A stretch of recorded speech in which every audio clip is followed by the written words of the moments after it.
In this video, we'll be taking a look at some of the more well-known movies filmed in New Zealand between 1986 and 1989. If you haven't already, check out part 1, which concentrates on top New Zealand movies filmed between 1980 and 1985. I'll leave the link below this video. If you think I missed any New Zealand movie worth mentioning, please comment below. As always, please like and subscribe if you enjoy this content.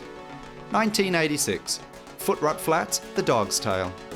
Who didn't see Footrot Flats, The Dog's Tale when it first came out in 1986? Directed by Ian Mune and based on the hugely popular comic strip by Murray Ball, which ran in local newspapers from 1976 to 1994, this film became the highest grossing Kiwi film until 1993, when The Piano was released. It was also the most successful animated film in Australia until The Lion King came along in 1994. Not only was the movie successful, but the soundtrack by Dave Dobbin could be heard everywhere, especially the single Slice of Heaven, also featuring Herbs, which topped the New Zealand music charts for 8 weeks, as well as 4 weeks in Australia. You Ought to Be in Love was another successful single. Featuring the voice cast of many well-known Kiwis, including John Clark as Wal and Peter Rowley as Dog, the film features over 100,000 individually hand-drawn and painted animation frames, and was worked on by approximately 200 animators. Murray Ball unfortunately died in 2017 after a long battle with illness. Footrot Flats, The Dog's Tale is still a delight to watch today, and well worth a visit if you or your kids have yet to watch it. Bridge to Nowhere. The Bridge to Nowhere is an actual place located in the Wanganui National Park, and is a strange sight, a concrete bridge that spans a valley, yet there are no roads either side or any other signs of civilization. The movie doesn't tell the story of this bridge, rather it's the location for this Kiwi horror, where 5 teens, including Margaret Umbers, go looking for this local structural oddity.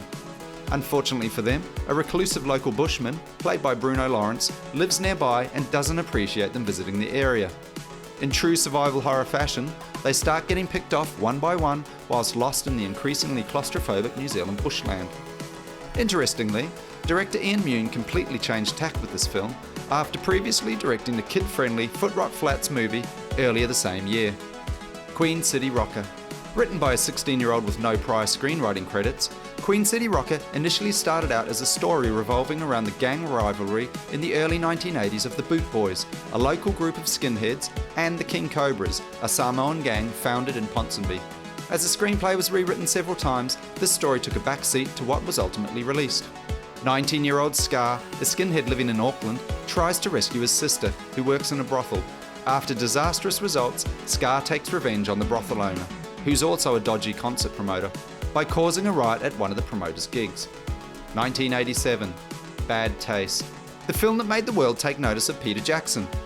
His first feature film, Jackson wrote, directed, produced, photographed, and starred in this independent low-budget splatterfest. The film took 4 years to make, due to mainly being filmed on weekends, and initially had a budget of approximately $25,000, before the New Zealand Film Commission stepped in with additional funding to ensure it got completed. The story revolves around 4 special agents who, while investigating the disappearance of the local population of a small town in rural New Zealand, discover aliens have taken over and are harvesting humans for their intergalactic chain of fast food restaurants. After the film's initial release, a TVNZ executive questioned whether the world really needed a movie like Bad Taste. The film also had to be heavily recut before other countries would release it. Despite all of this, the film quickly became a cult classic, and although receiving mixed reviews from critics, became a horror favourite for audience in the late 80s forward. Starlight Hotel. Set in the South Island in 1932, Starlight Hotel tells the story of 13-year-old Kate, played by Greer Robson, who runs away from her auntie and uncle in search of her father, after he heads to the North Island in search of work, due to the Great Depression. Whilst on her journey, she meets up with Pete, played by Peter Phelps, a World War I veteran on the run from the law, who begrudgingly allows her to travel with him. Over time, they begin to form a friendly bond in this combination of road movie and relationship drama. The film was nominated for 9 awards at the 1989 Listener Film and TV Awards, with Greer Robson winning Best Performance for a Female. Ngati. Filmed in Tolga Bay, about 45 kilometres northeast of Gisborne, Ngati was the first New Zealand movie to be written and directed by Māori. Many of the cast and crew were not initially trained professionals, but after setting up a tertiary program specifically for Māori, those that graduated got to work on the film. The film, set in 1947, revolves around an Australian doctor who visits an East Coast township, only to discover he has Māori heritage. Whilst he becomes more ingrained in the community, he joins the fight to stop the local freezing works from closing. The soundtrack, produced by Delvanius Prime, won the Best Soundtrack Award at the 1987 New Zealand Music Awards, and the film went on to win 4 awards, including Best Picture, at the 1988 Listener Film and Television Awards. 1988, Never Say Die. Directed by Jeff Murphy and the first major starring role for Temuera Morrison, Never Say Die is an action-packed romp around the North Island as Tem, an investigative reporter, and his girlfriend are chased by the police, who don't believe their story that they're being targeted, and also assassins, who want them dead. Unfortunately, other than the high-octane action scenes, Never Say Die received mixed reviews on release, and has been referred to as a poor man's Kiwi James Bond wannabe. The film also starred George Wendt, who at the time was well known as Norm in the TV hit series Cheers. From memory, he also appeared in the 1988 telethon. I personally have memories of this film, as the house that gets blown up in the opening scene was in Ponsonby, literally a few doors up from the Air Cadets Hall I used to attend every Tuesday night. As of 2021, Never Say Die has never been released on DVD. The Navigator, a medieval Odyssey. A mind-bender when first released, and not much has changed with the rewatch today. The Navigator is a time-travelling tale with a difference. The story starts in 1348, when a boy in medieval Cumbria, an area in northern England, has a vision that he can save his mining village from the Black Plague by digging through the earth to place a cross on a cathedral, only to come out the other side in 1987 Auckland. Directed by Vincent Ward, whose last film was Vigil in 1984, this movie starts off in black and white, but as the boy and his group of travelling companions break through to modern Auckland, the film continues in colour. And from there, flips backwards and forwards depending on where the scene is set. What's interesting about this film is that the villagers who discover modern-day Auckland have no idea that they've essentially time-travelled and believe what they're seeing is almost celestial in nature. Unfortunately, this film was a little too out there for most cinema audience, but has achieved a somewhat cult following in recent years.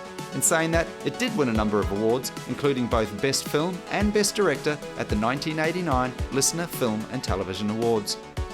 Send a Gorrilla. On Valentine's Day, a singing telegram company based in Wellington is run off their feet with orders. Send a Gorrilla follows 3 of the performers as they try to navigate the day, including their own personal dramas, along with trying to please their clients. Whilst all this is going on, a local Wellington radio DJ narrates his view on why he hates romance and the one day that celebrates it. This was one of the first New Zealand films to have a predominantly female-led cast, with director Melanie Rodriguez also having worked on the 1987 TV series The Marching Girls, another show with the majority of leads being female. 1989, Meet the Feebles. Peter Jackson's second outing is even more insane than his first, Bad Taste. This time round, Jackson takes on the world of the Muppets, although his take includes such characters as a drug-dealing rat and heroin-addicted frog. Originally written as a TV show, the film had to be hastily rewritten when investigators suggested a movie be made instead. All the characters are puppets, but they live in a world that looks mostly like 1989 Wellington.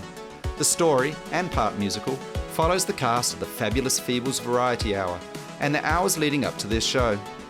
During this time, Heidi the Hippo discovers her lover, Bletch the Walrus, and Samantha the Siamese Cat together in a compromising position.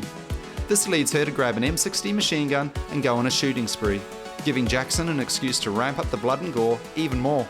Definitely not a kids program, Meet the Feebles went on to win numerous awards around the world, and won Best Contribution to Design at the 1990 New Zealand Film Awards for the work done on the puppets. The Leading Edge. An adventure film that stars real-life extreme athletes playing themselves within a scripted story, The Leading Edge is one to watch for extreme action, beautiful vistas, and not much else. The story, or what there is of it, follows Matt, a ski patrolman from Colorado, who comes to New Zealand and hitchhikes from the North Island to the South Island, meeting adventurous Kiwis on the way, and ultimately preparing to enter the Ironman competition in Queenstown. With a pumping soundtrack and excellent cinematography, this is one to watch when the brain doesn't feel like working. So that's it for now. If you've not seen it already, check out part 1 of this video series where we look at films that came out of New Zealand from 1980 to 1985.